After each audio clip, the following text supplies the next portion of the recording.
বাংলাদেশের সর্বশেষ গুরুত্বপূর্ণ আপডেট সংবাদে আপনাকে স্বাগত। শুরুতেই সংবাদ শিরোনাম, পরে বিস্তারিত। শুরুতেই জানিয়ে দিব, অন্তর্বর্তীকালীন সরকারের দুর্বলতায় কি দেশে ফিরবে শেখ হাসিনা? টাইম সাময়িকীর বিশ্লেষণ। ছাত্র জনতার গণ অভ্যুত্থানের মুখে গত 5 আগস্ট দেশ ছাড়তে বাধ্য হয়েছে আওয়ামী লীগের সভানেত্রী এবং সাবেক প্রধানমন্ত্রী শেখ হাসিনা। বর্তমানে ভারতে রয়েছেন তিনি। শেখ হাসিনা দেশ ত্যাগের পর থেকে আওয়ামী লীগ নিষ্ক্রিয়। ইতিমধ্যে নোবেল বিজয়ী অর্থনীতিবিদ ডক্টর মোহাম্মদ ইউনূস প্রধান উপদেষ্টা হিসেবে অন্তর্বর্তীকালীন সরকার গঠন করেছেন। ডক্টর ইউনূস সরকারের দুর্বলতার মধ্যে শেখ হাসিনা কি দেশে ফিরতে পারবেন? এ বিষয়ে গুরুত্বপূর্ণ সংবাদ জানাবো। টাইম সাময়িকীর বিশ্লেষণ। বন্ধুরা, সঙ্গেই থাকুন। এরপর জানিয়ে দিব, শেখ হাসিনা বাইরে থেকে দেশকে অস্থিতিশীল করার চেষ্টা করছে বললেন বিএনপির সিনিয়র যুগ্ম মহাসচিব অ্যাডভোকেট রুহুল কবির রিজভী। জানাবো, বঙ্গভবনে রাষ্ট্রপতির সাথে সেনাপ্রধানের সৌজন্য সাক্ষাৎ। বঙ্গভবনে রাষ্ট্রপতি মোহাম্মদ শাহাবুদ্দিনের সঙ্গে আজ সৌজন্য সাক্ষাৎ করেন সেনাবাহিনী প্রধান জেনারেল ওয়াকারুজ্জামান। জানাবো, যাদের নিয়ে প্রধান উপদেষ্টার সঙ্গে বিএনপির সাক্ষাৎ। অন্তর্বর্তীকালীন সরকারের প্রধান উপদেষ্টা অধ্যাপক ডক্টর মোহাম্মদ ইউনূসের সাথে বিএনপির পূর্ব নির্ধারিত সাক্ষাৎ আজ শনিবার অনুষ্ঠিত হয়েছে। প্রধান উপদেষ্টার আমন্ত্রণে আজ দুপুর 2:30টায় বাংলাদেশ জাতীয়তাবাদী দলের মহাসচিব বিএনপির মহাসচিব মির্জা ফখরুল ইসলাম আলমগীরের নেতৃত্বে 6 সদস্যের একটি প্রতিনিধি দল প্রধান উপদেষ্টার সঙ্গে তার বাসভবন যমুনায় সাক্ষাৎ করছেন। এদিকে সাগর উত্তাল পায়রা বন্দরে 3 নম্বর সতর্ক সংকেত। মৌসুমী বায়ুর প্রভাবে কুয়াকাটা সহ উপকূলীয় এলাকায় থেমে থেমে মাঝারি ধরনের বৃষ্টিপাত হচ্ছে। এতে অনেক নিচু স্থানে পানি জমে জলবদ্ধতার সৃষ্টি হয়েছে। ভোগান্তিতে পড়েছে নিম্ন আয়ের শ্রমজীবী মানুষ। এ অবস্থায় উত্তাল রয়েছে সমুদ্র বন্দর। এ কারণে পায়রা বন্দরে 3 নম্বর সতর্ক সংকেত দেখাতে বলা হয়েছে। এবং সর্বশেষ জানিয়ে দিব, গোয়ালিয়রে বাংলাদেশ ম্যাচে 2500 পুলিশ মোতায়েন। ভারতের বিপক্ষে 3 ম্যাচ টি-20 সিরিজের প্রথমটিতে আগামীকাল মাঠে নামছে বাংলাদেশ। গোয়ালিয়রে শ্রীমন্ত মাধবরাও সিদ্ধিয়া ক্রিকেট স্টেডিয়ামে সন্ধ্যা 7টায় মাঠে গড়াবে ম্যাচটি। তবে এই ম্যাচ ঘিরে আছে নিরাপত্তার হুমকি। সেই হুমকি দূর করে ম্যাচটি ভালোভাবে শেষ করতে 2500 পুলিশ মোতায়েন করা হয়েছে বলে নিশ্চিত করেছে বার্তা সংস্থা পিটিআই। মূলত শেখ হাসিনা সরকারের পতনের পর বাংলাদেশে হিন্দুদের উপর অত্যাচার করা হয়েছে এমন অভিযোগে বাংলাদেশ দলের উপর হামলার ঘোষণা দেয় অখিল ভারত হিন্দু মহাসভা সহ বেশ কয়েকটি সংগঠন। বাংলাদেশের ম্যাচটি বাতিল করতে বিক্ষোভ করেন তারা, যার পরিপ্রেক্ষিতেই এই সতর্ক অবস্থানে রয়েছে স্থানীয় প্রশাসন। প্রিয় দর্শক, এতক্ষণ শুনছিলেন সংবাদ শিরোনাম, এবারে বিস্তারিত। তবে তার আগে বন্ধুরা, অনুরোধ থাকবে এই সংবাদটিতে একটি লাইক দিন। এই চ্যানেলে আপনি নতুন হয়ে থাকলে আমাদের সংবাদটি দেখতে দেখতে চ্যানেলটি সাবস্ক্রাইব করে রাখুন। কমেন্ট করে আপনার মূল্যবান মতামত জানিয়ে দিন বন্ধুরা, আপনি বিশ্বের কোন দেশ থেকে বা বাংলাদেশের কোন স্থান থেকে আমাদের সংবাদটি দেখছেন এবং শুনছেন। এবারে বিস্তারিত। টাইম সাময়িকীর বিশ্লেষণ।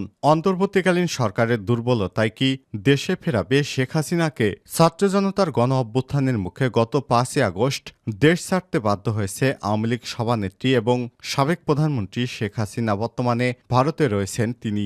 শেখ হাসিনা দেশ ত্যাগের পর থেকে আওয়ামী লীগ নিষ্ক্রিয়। ইতিমধ্যে নোবেল বিজয়ী অর্থনীতিবিদ ডক্টর মোহাম্মদ ইউনূসকে প্রধান উপদেষ্টা করে একটি অন্তর্বর্তীকালীন গঠিত হয়েছে। সেই সরকার এবং সরকারের সমর্থকরা তাকে দেশে ফিরে বিচারের মুখোমুখি করতে চাইছে। তবে ভারতের সঙ্গে আওয়ামী লীগ এবং শেখ হাসিনার যে ঘনিষ্ঠ সম্পর্ক, তাতে এই মুহূর্তে তাকে দেশে ফেরত আনা যে প্রায় অসম্ভব, তা বর্তমান অন্তর্বর্তীকালীন সরকার এবং সরকারের সমর্থকরাও জানেন। শেখ হাসিনা যখন দেশ ত্যাগে পরবর্তী কয়েক সপ্তাহ সবার মধ্যে এমন একটি ধারণা ছিল যে 75 বছর বয়সী আওয়ামী লীগ সভানেত্রী বাকি জীবন কাটবে নির্বাসিত অবস্থাতেই। কোটা সংস্কার আন্দোলন এবং তার পরবর্তী ফলাফল দেশে বিদেশে শেখ হাসিনার এমন নেতিবাচক ভাবমূর্তি তৈরি করেছে যে বাংলাদেশের রাজনীতিতে তার ফেরার সম্ভব হবে না। তবে সম্প্রতি এই ধারণা বা বিশ্বাস ধীরে ধীরে ফিকে হয়ে যাওয়ার মতো অবস্থা তৈরি হচ্ছে।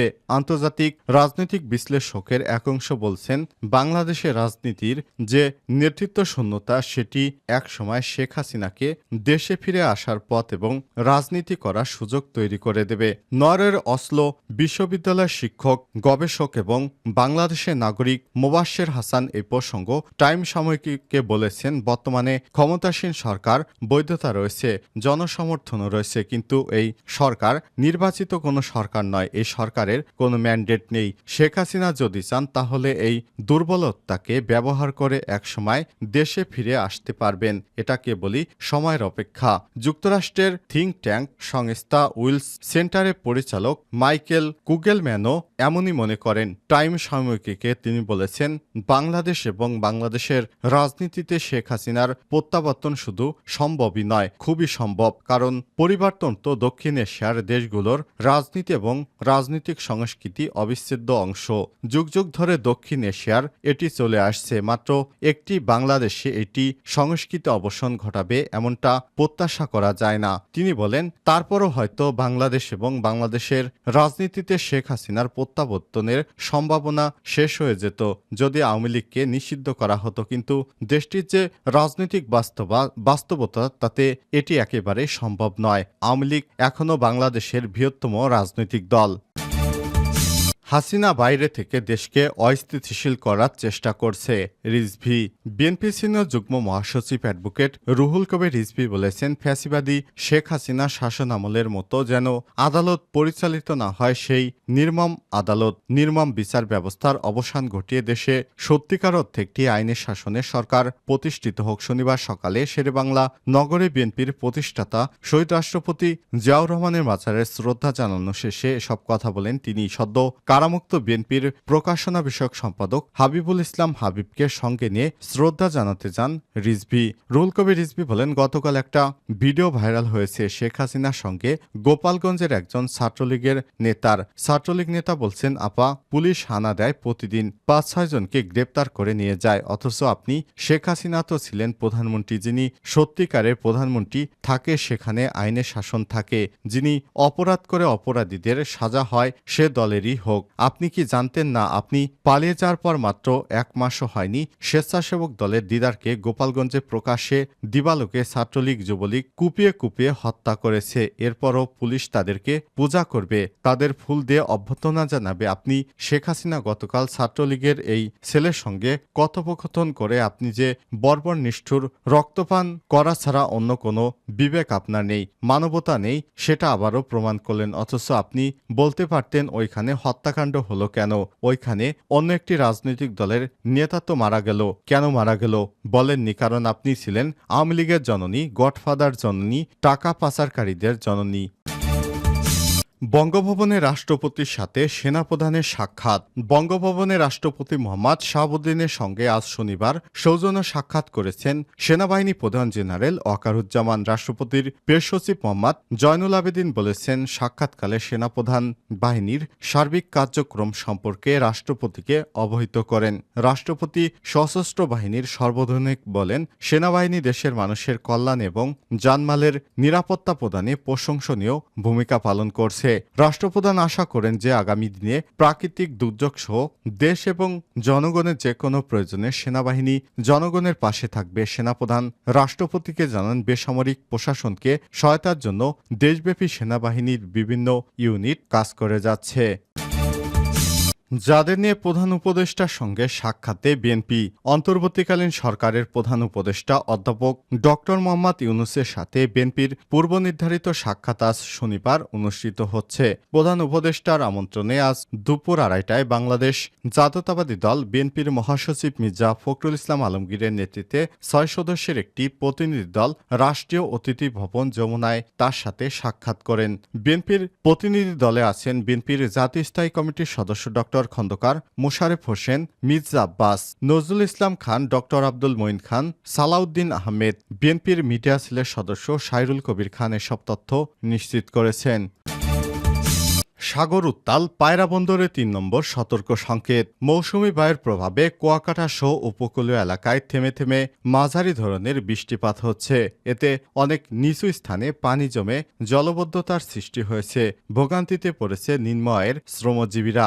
এদিকে মৌসুমি বায়ু তথা বৈরী আবহাওয়ার ফলে কুয়াকাটা সংলগ্ন বঙ্গোপসাগর কিছুটা উত্তাল রয়েছে। আকাশ ঘন মেঘাচ্ছন্ন রয়েছে। বাতাসে চাপ কিছুটা বেড়েছে। নদ নদীর পানি পানির উচ্চতা স্বাভাবিকের চেয়ে কিছুটা বেড়েছে। উপকূলীয় এলাকা দিয়ে ঝড়ো হওয়া বয়ে যাওয়ার আশঙ্কা করছে আবহাওয়া অফিস। তাই পটুয়াখালী, পায়রা সহ সব সমুদ্র বন্দরকে ৩ নম্বর স্থানীয় সতর্ক সংকেত দেখিয়ে যেতে বলা হয়েছে। সকল মাছ ধরা ট্রলারকে নিরাপদ আশ্রয় থাকতে বলা হয়েছে। বঙ্গোপসাগর উত্তাল থাকায় অনেক মাছ ধরা ট্রলার মৎস্যবন্দর আলীপুর, মহিপুর, শিববাড়ি নদে নিরাপদ আশ্রয় নিয়েছে। জেলে মোশারেফ মাঝি বলেন, এবছর ২-৪টি ট্রলার মালিক ছাড়া সব ট্রলারের মালিক ও জেলেরা মাছ না থাকার কারণে ঋণের বোঝা মাথায় নিয়ে চিন্তিত। এমনিতেই সাগরে তেমন মাছ নেই, তারপরে আবার হঠাৎ করে আবহাওয়া খারাপ হয়, সাগরে গিয়ে ঠিকমতো জাল ফেলা যাচ্ছে না।